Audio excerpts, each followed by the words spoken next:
Hello, everyone. So nothing special is going to happen here, so probably you just need to see, up the screen.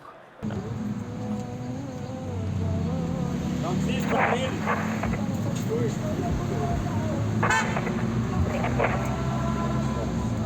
ابعت السكن للناس.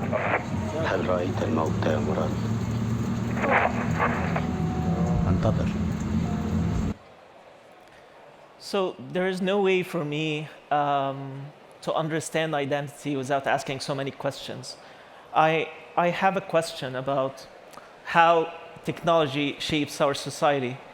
And these questions, when you add AI to it, it gets really confusing for me to either explain it or sometimes to even understand it. So to try to sum this up in this talk, I'll try to narrow these confusions down to only 5 questions.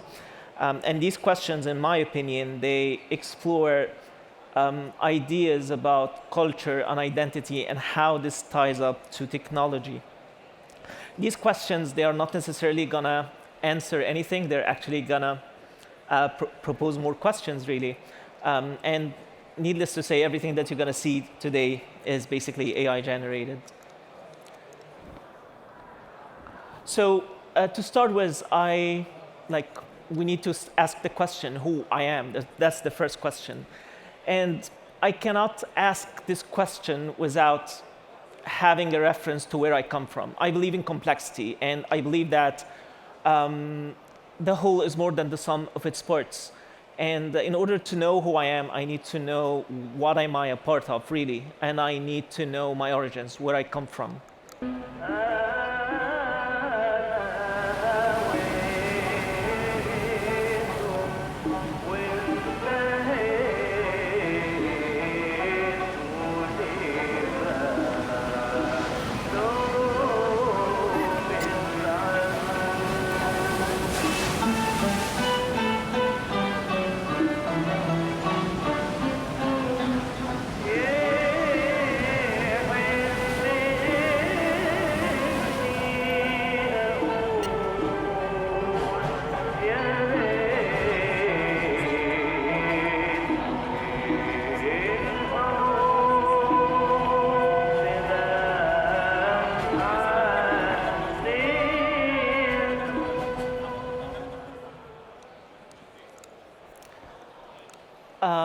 In a way, working with generative AI helps me realize something. It doesn't necessarily tell me who I am, but it's making me see what am I really a part of.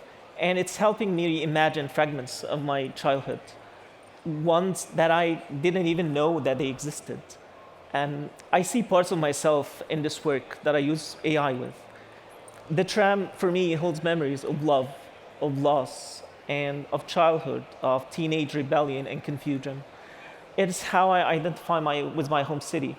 But now that I'm living thousands of miles away, and I cannot share my memories with my son, because now they do not exist, even neither in place or time. I find myself not knowing who I am, but longing for a place that only exists in my mind. Buried so deep, so intangible, that sometimes I don't even know if it was real. إنسان يا إنسان ما أجهلك ما أتفهك في الكون وما أضألك شمس وقمر وسدوم وملايين نجوم وفاكرها يا موهوم مخلوقة لك.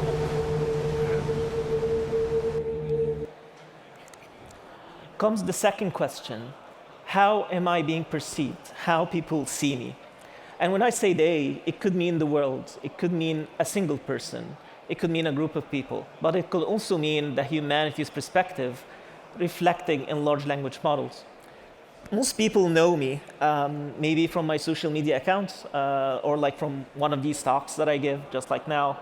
And they have this certain ideas about me, I'm an architect, I'm an Egyptian, I'm the person who immigrated to the United States and now speaks with this weird accent.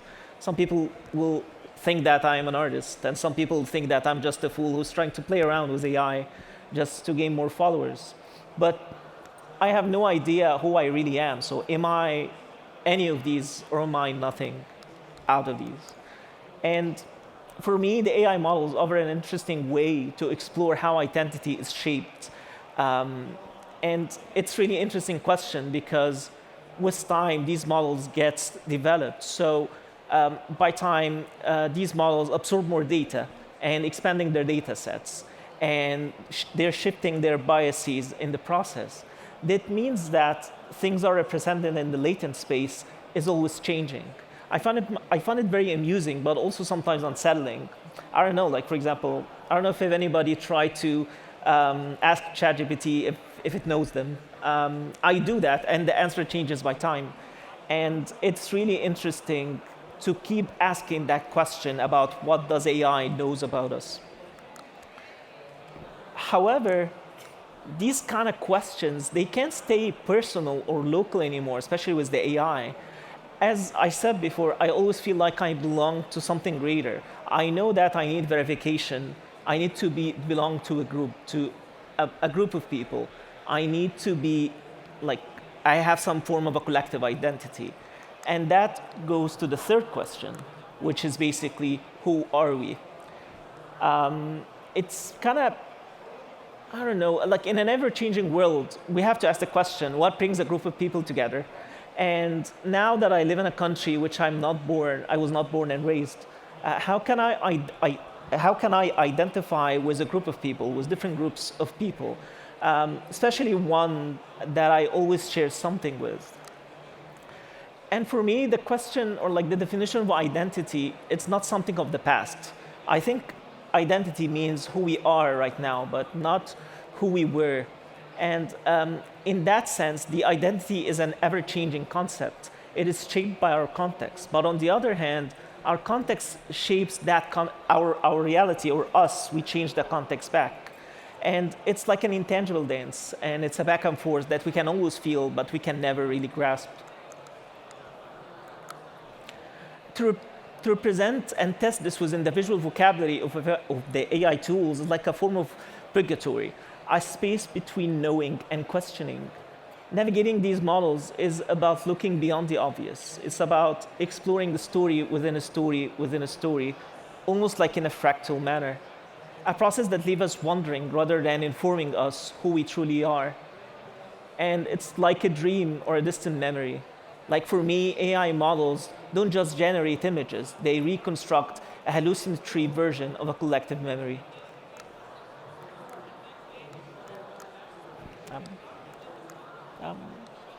الشارع ده كنا ساكنين فيه زمان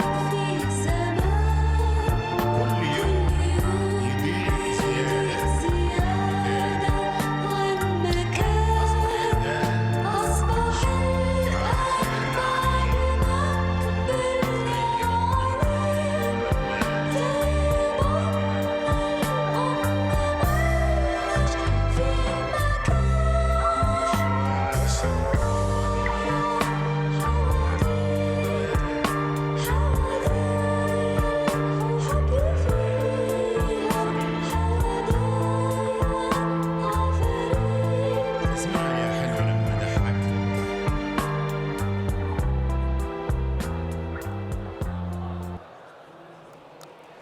If you follow my work, you'll always see Salah Jahin, or you'll always feel it somehow. I have this very strong connection with him.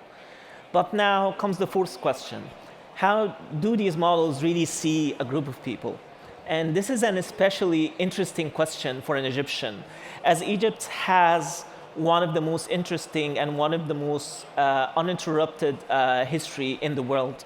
And with that comes a cascade of deeper questions about history, anthropology, the impact of imperialism, post-colonial identity, and most importantly, cultural biases.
Most people associate Egypt with ancient Egypt, the pharaonic period.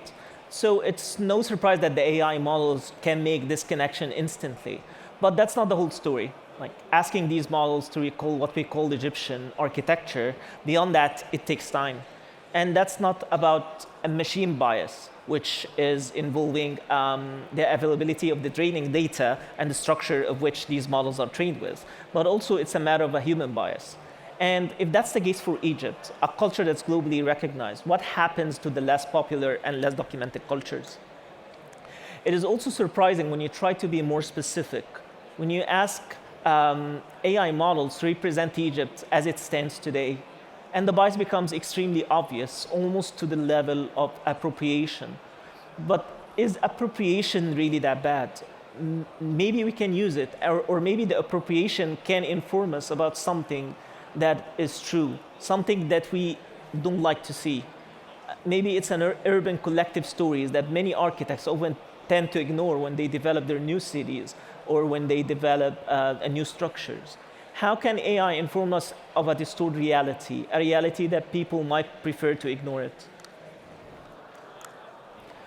How can these biased vocabulary shaped by different parts of the history be reshaped and remixed to express something that is truly Egyptian, beyond ancient Egyptian stereotypes? So it's not Islamic, it's not Pharaonic, it's not Greco-Roman, it's just Egyptian. It's a messy, sometimes even contradictory vocabulary, but just like somehow it will be like the Egyptian character that has been shaped by time. And I feel like these 4 questions keeps pulling me into an endless loop that I can never get out of. With every turn, I get more questions and more confusions, but I also have a deeper connection with a greater whole, with people that I know or people that I've never met. And before I leave you, I want to leave you with just one last story, and then you will have the 5th question, which is up for you to answer. But maybe to sum what I want to say is that maybe AI reveals much about us as much as it does about itself. Don't please come in.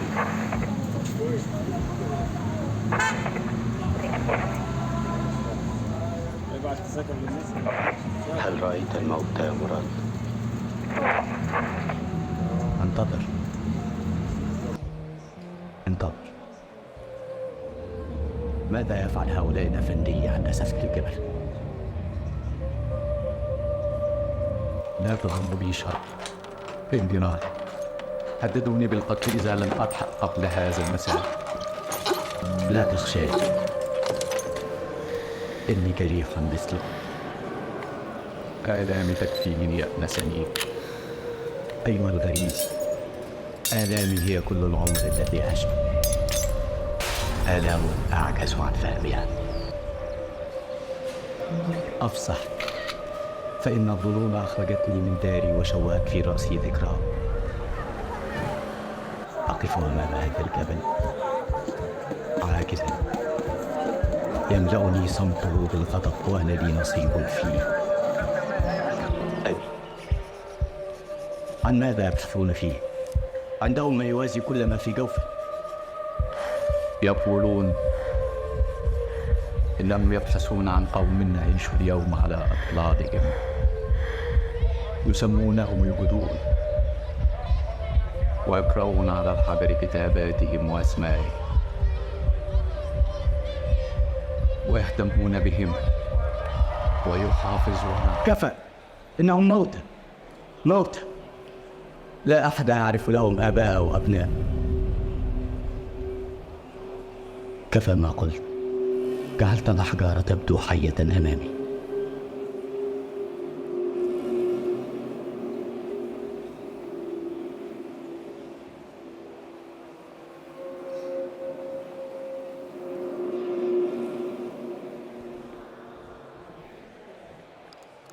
And that's the 5th question. Thank you so much.